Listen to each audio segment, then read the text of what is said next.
Salutare, dragii mei! Astăzi vreau să pregătesc panetoane. O să avem nevoie de făină, ouă, unt, ulei, zahăr, vodcă, drojdie, puteți folosi și uscată, eu am proaspătă, zahăr vanilat, lapte, portocală și lămâi.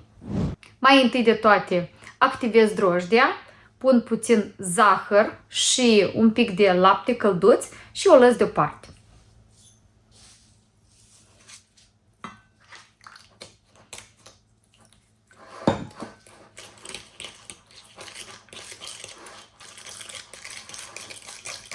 Cât se activează drojdia, punem ouăle și zahărul la bătut.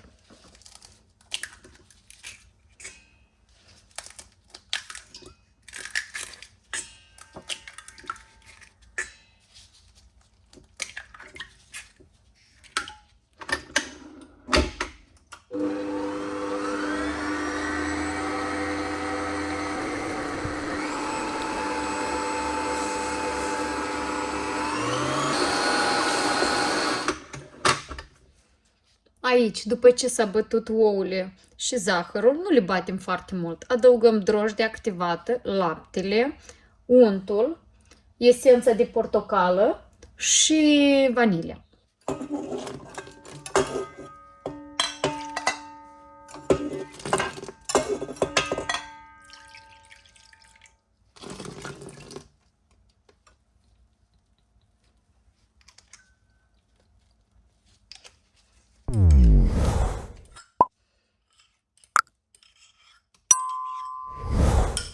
Și iarăși le mixăm.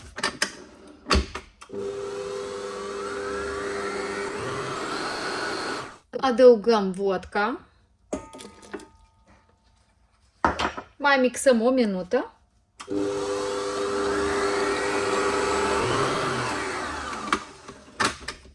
Schimbăm ustensia. Punem aceasta pentru frământare. Și adăugăm făina.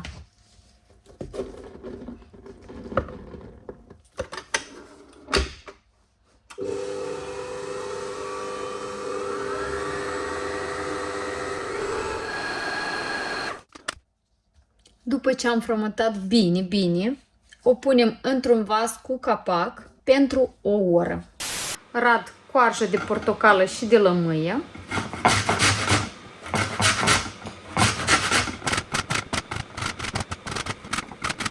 Aici am fructe uscate, le-am turnat apă fierbinte să le hidratez. Le punem deoparte până se ridică aluatul.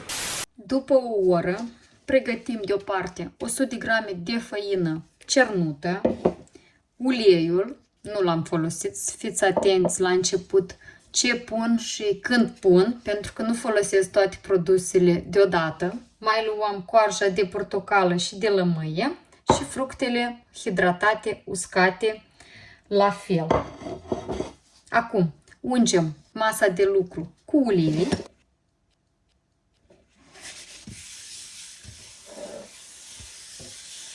Și turnăm aluatul aici. Iată așa s-a primit aluatul meu, foarte bine a crescut.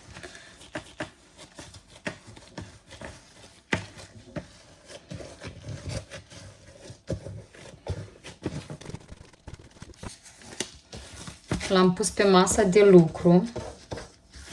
Îi puneți ulei atâta ca să nu se lipească de masă.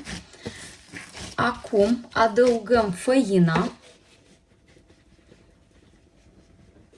și frământăm bine.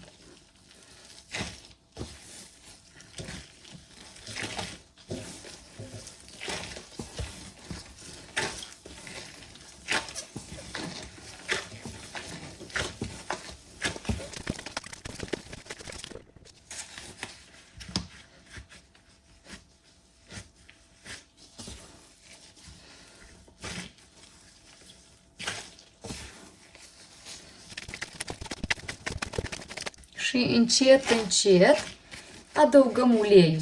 Așa, ungem mereu mâinile și tot adăugăm uleiul.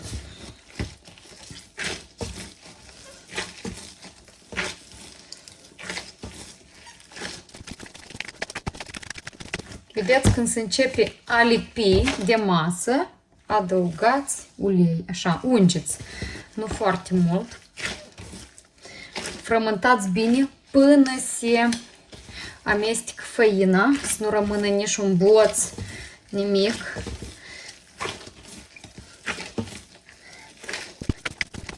Faceți așa un pic de loc. Așa.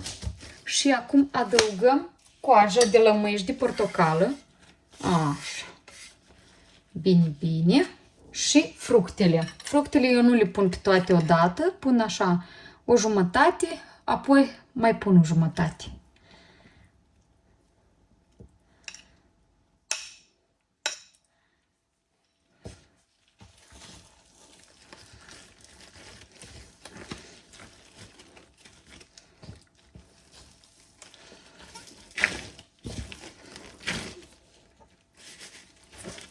Mereu ungeți cu ulei ca să nu se lipească de masa de lucru.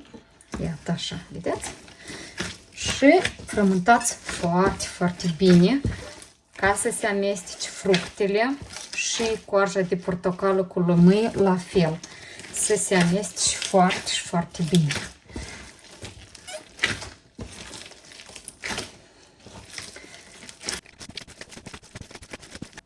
Acum, după ce l-am amestecat bine, uitați-vă ce facem mai departe.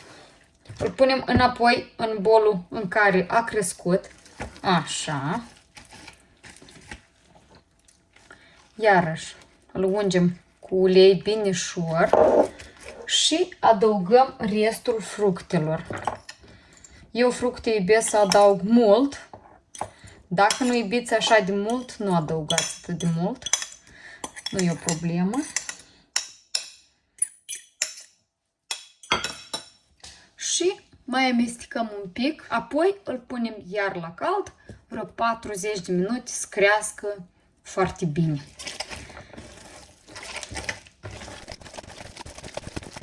Pregătesc formițele. Uitați-vă cât de bine aluatul meu a crescut.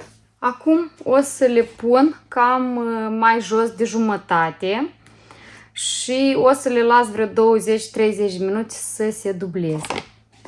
O să aprind cuptorul la 175 de grade, vreo 30-35 de minute. Acum deja nu mai frământăm nimic, doar tăiem sau rupem și punem în formițe.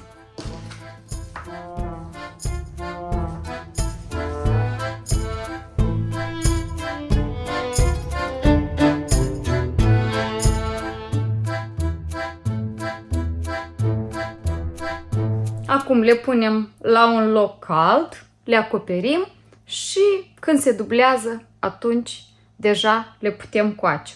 Panetoanele au crescut, acum le pun la 175 de grade, 30-35 de minute. Cuptorul preîncălzit. Panetoanele sunt gata, au stat vreo 35 de minute la cuptor. Să aveți poftă!